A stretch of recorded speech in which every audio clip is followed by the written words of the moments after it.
देवर तो मौत है भाभी के लिए। ये हदीस जब मैं पढ़ता था तो बहुत से लोग कहते थे मौलाना आजकल जॉइंट फैमिली है, लोग ऐसे रहते वैसे रहते, कैसे हो पाएगा। लेकिन इसका नुकसान मैंने उस वक्त देखा जब एक बार मैं सऊदी के सफर पर गया था और वहां यह हादसा जब मुझे लोगों ने बताया तो बड़ा अजीब लगा कि अल्लाह के रसूल ने जो देवर भाभी का पर्दा बताया वो कितना सटीक और कितना सही है। वहां एक अजीब किस्सा सुनने में आया मेरे जद्दा गांव कि जद्दा में भोपाल का एक आदमी टैक्सी ड्राइवर था। दोनों भाई वहां पर टैक्सी चलाते थे, एक भाई रात में एक भाई दिन में। और भोपाल का ये आदमी फैमिली के साथ रहता था। छोटे भाई की शादी नहीं हुई थी। 8 साल 10 साल 15 साल का अरसा गुजर गया। इस आदमी के 4 बच्चे भी वहां पैदा हुए। एक मर्तबा यह शख्स किसी कस्टमर की तलाश में जद्दा में बैठा हुआ था अपनी टैक्सी पर कि एक औरत आती है, उसका पेट बड़ा था, उसके पेट में हमल था, बच्चा था, और आकर कहती है एक्सक्यूज मी। इसने कहा जी क्या बात। देखिए मुझे बहुत तेज पेट में दर्द हो रहा है, ये करीब में जो हॉस्पिटल है जल्दी ले चलिए, मेरी डिलीवरी का वक्त करीब है। उसने कहा आओ बैठो। टैक्सी खोली और बिठा लिया और जल्दी से ले गया और हॉस्पिटल में उसने सोचा चलो, उसने हाथ पकड़कर हॉस्पिटल तक पहुंचा दिया और वहां स्टाफ ने फौरन इस औरत को लिया और जल्दी से अंदर ले गए। उसने सोचा ये उसका आदमी होगा।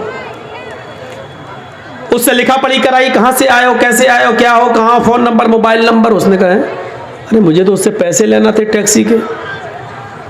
अंदर से चेकिंग होके आवाज आई तो इससे कह दिया उसको तो 3-4 दिन यहाँ एडमिट रहना पड़ेगा क्योंकि डिलीवरी कभी भी हो सकती है, रात में भी।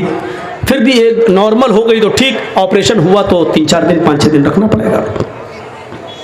इसने सोचा कि चलो यार 2-3 दिन में कभी यहाँ से निकलेंगे फिर ले लेंगे इससे पैसे, अभी तो वो बेचारी परेशान है, उसके साथ कोई है भी नहीं। ये अपना टैक्सी उठाकर चल लिया।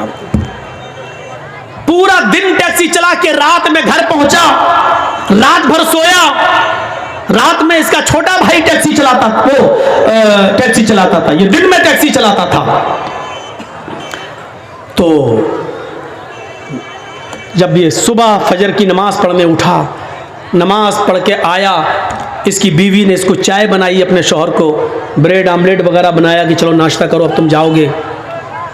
मोबाइल फोन की घंटी बजी, वो वाला फोन लैंडलाइन, वो घंटी बजती है।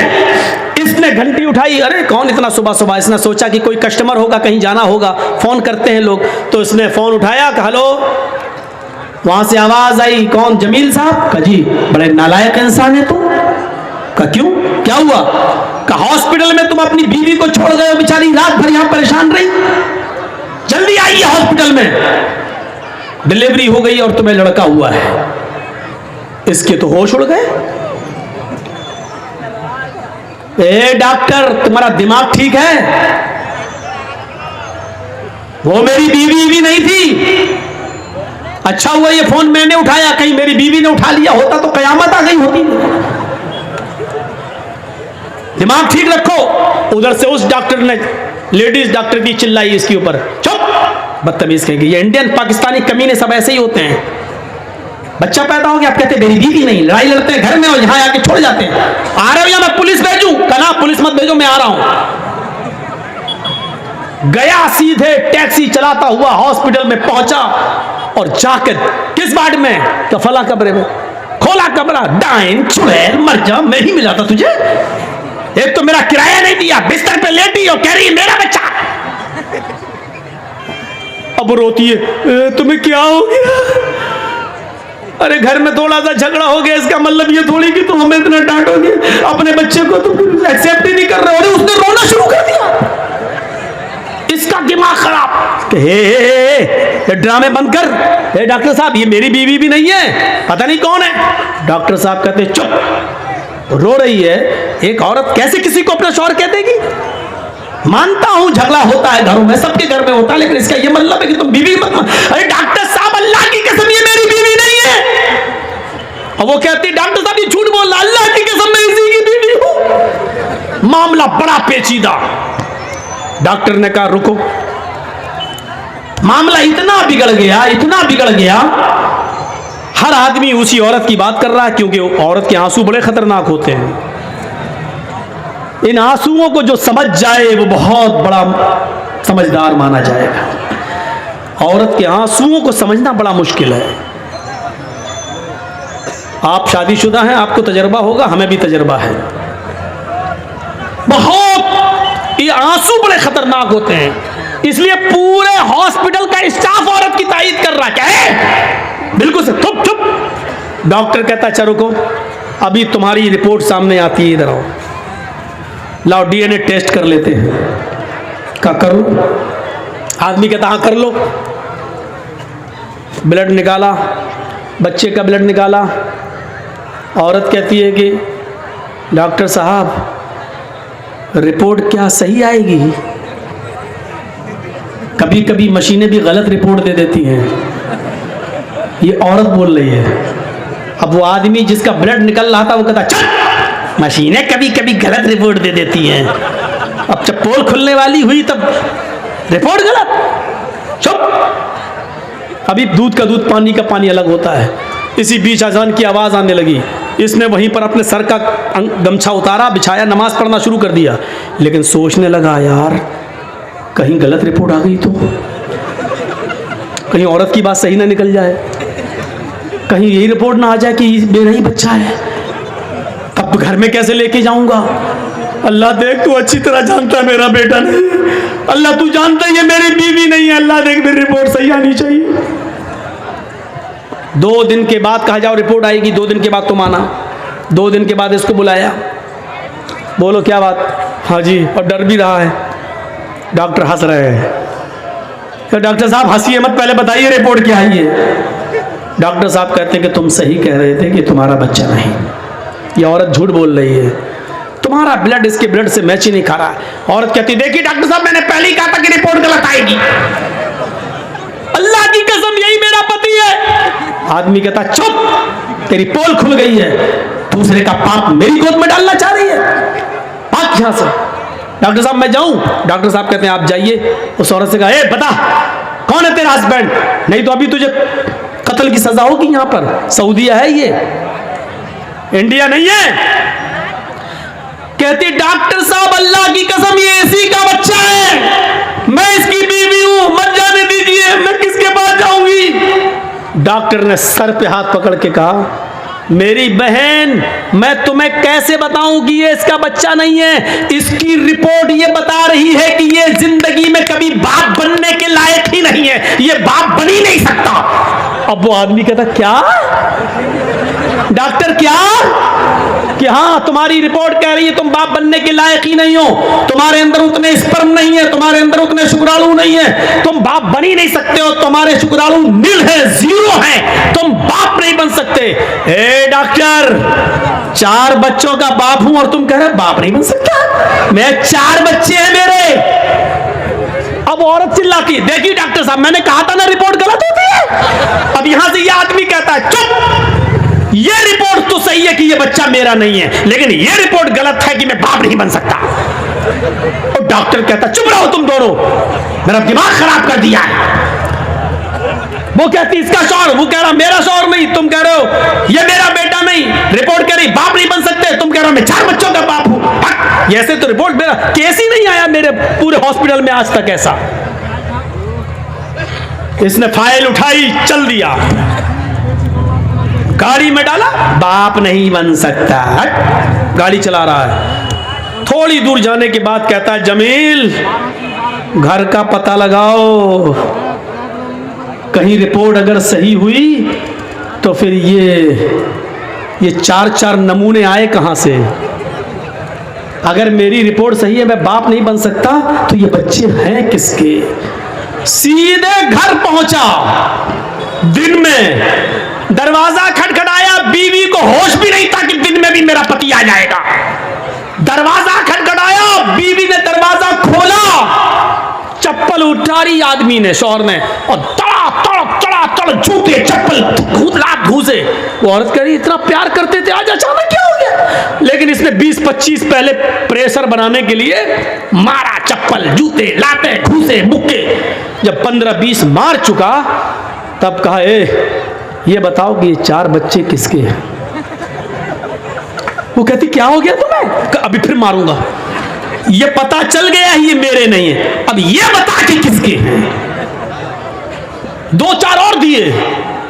जब उसको तेज चोट लगने लगी तो कहने लगी रुको मारो मत, कुछ कहोगे तो नहीं? कहा नहीं, सही बता दोगी तो कुछ।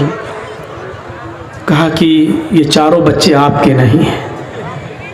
फिर कहा देवर के। कहा ये कैसे हुआ? कहा आप दिन में टैक्सी चलाते हैं ना, वो रात में चलाता है।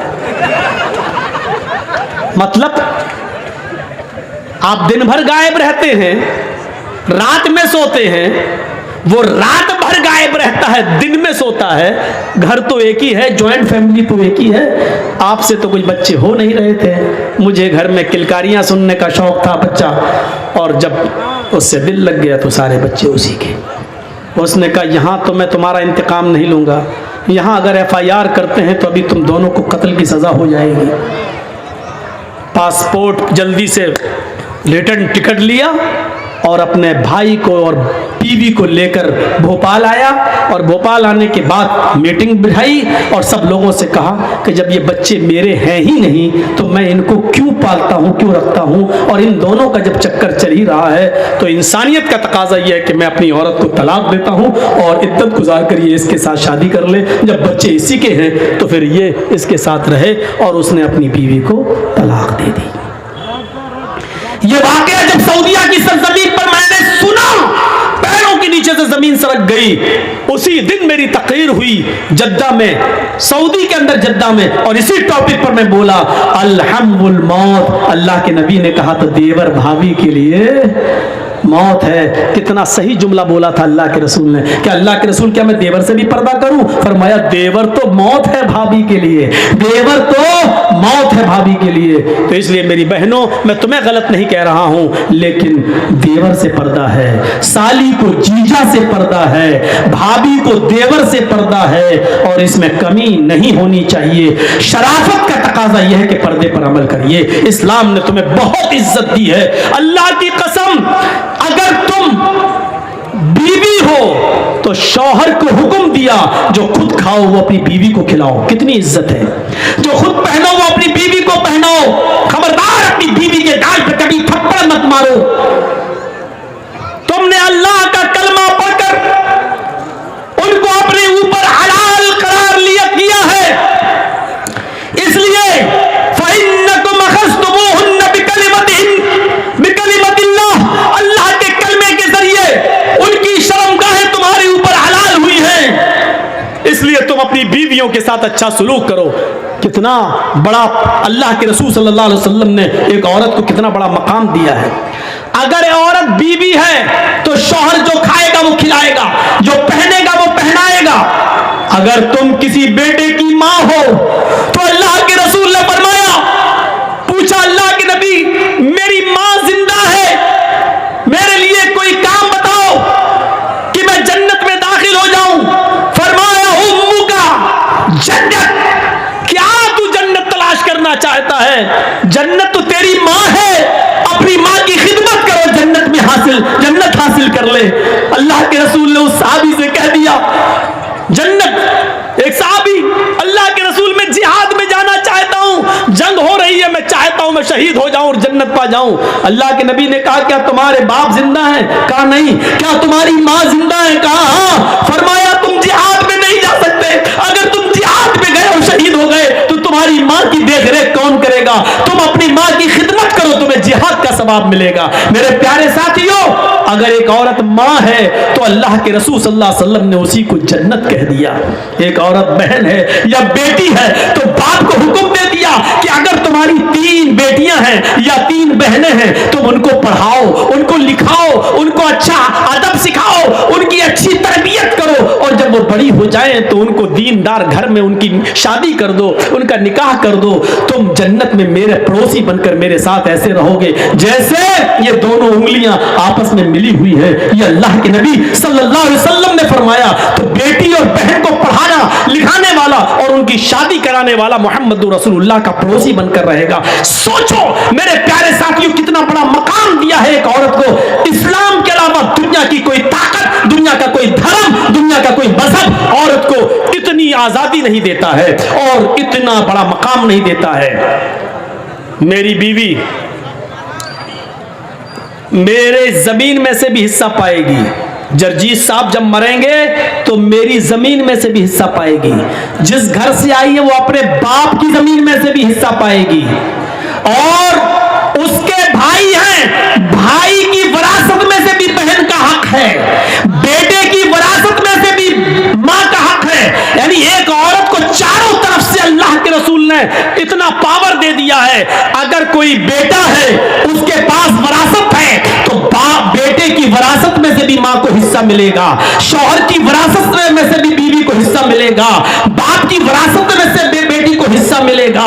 जरा तसव्वुर कीजिए कि कितना औरत को कितना बड़ा मकाम दिया गया, कितना बड़ा मर्तबा दिया गया। इस्लाम के अलावा दुनिया में कौन सा मजहब है जो जमीन और जायदाद और विरासत का मालिक बनाता है औरत को? नहीं। इसलिए मेरी बहनों, मेरी माओ, मेरी कौम की बेटियों, इस्लाम की इज्जत करो, इस्लाम को समझो, इस्लाम के उसूलों पर चलो, पर्दा करो। तुम्हें अपने बच्चों को तरबियत देना है, तुम्हें अपने बच्चों को आलिम बनाना है, अपने बच्चों को अच्छी तरबियत देना है। याद रखना, नेपोलियन ने कहा था mother's lap is first college for children. मां की गोद बच्चे का पहला मदरसा है। अगर बच्चा अपनी मां की गोद से अच्छी तालीम, अच्छी तरबियत हासिल न कर सका तो कोई यूनिवर्सिटी उसको अच्छी तरबियत नहीं दे सकती है। आप देख लीजिए, आपके मालदा में कॉलेज होंगे, हरिश्चंद्रपुर में भी कोई ना कोई बड़ा स्कूल होगा, मालदा में तो मेडिकल कॉलेज भी होगा, कलकत्ता में कॉलेज। कितने लोग इन यूनिवर्सिटियों से और कॉलेजों से पढ़ के निकलते हैं, बीए करके, एमए करके, बीकॉम करके, एमकॉम करके, बीएससी करके, एमएससी करके, पीएचडी करके, एमबीबीएस करके, एमडी करके, एमएस करके। लेकिन इतने पढ़ने लिखने के बावजूद भी आपने देखा होगा कि आप चले जाइए सड़क के किनारे, पैंट की चैन खोलकर खड़े होकर पेशाब कर रहा होगा। एक कुत्ता भी जब पेशाब करता है तो एक टांग उठा लेता है ताकि छींटे ना आए। ये कॉलेज से पढ़कर आने वाला, स्कूल और यूनिवर्सिटी से पढ़कर आने वाला दोनों पैर जमीन पर रखकर पेशाब करता है और धार के छींटे इसके कपड़ों पे आते हैं। ये कुत्ते से ज्यादा बदतमीज है। कुत्ते में भी इतनी तमीज है, कम से कम वो एक पैर उठा लेता है ताकि छींटे ना आए।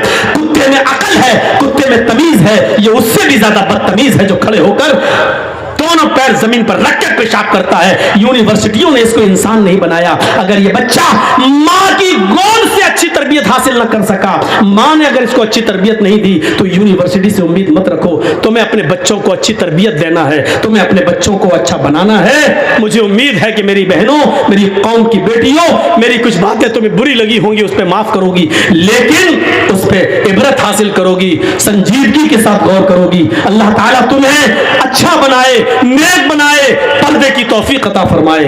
हम अल्लाह से दुआ करते हैं कि बारे अल्लाह हम जमीअ मुसलमानों पर रहम फरमा, हमें एक कर दे, हमें इबरत हासिल करने की तौफीक अता फरमा, इस्लाम हमारे अंदर पूरा का पूरा दाखिल फरमा दे और जब तक जिंदा रहे इस्लाम पे रखना और जब हमारा खात्मा होती ईमान पर हमारा खात्मा फरमाना। एक गुजारिश आपसे करता हूँ, अल्लाह के नबी ने फरमाया इन्ना अशद्दन नास अज़ाबन यौमल क़ियामा अल मुसव्विरून। क़यामत के दिन सबसे सख्त अज़ाब, सबसे ज्यादा सख्त अज़ाब उसको होगा जो दुनिया में तस्वीरें लेगा, फोटो खींचेगा। कयामत के दिन उसको सबसे ज्यादा सख्त अजाब होगा। अपने आप को अजाब में मत डालिए, कैमरों से फोटो मत लीजिए, सेल्फी मत लीजिए। कयामत के दिन सबसे ज्यादा सख्त अजाब उसको होगा जो तस्वीरें लेगा, फोटो खींचेगा। मैं बरी हो रहा हूं, मुझे जल्दी निकलना है, इसलिए इस अजाब से बचिए।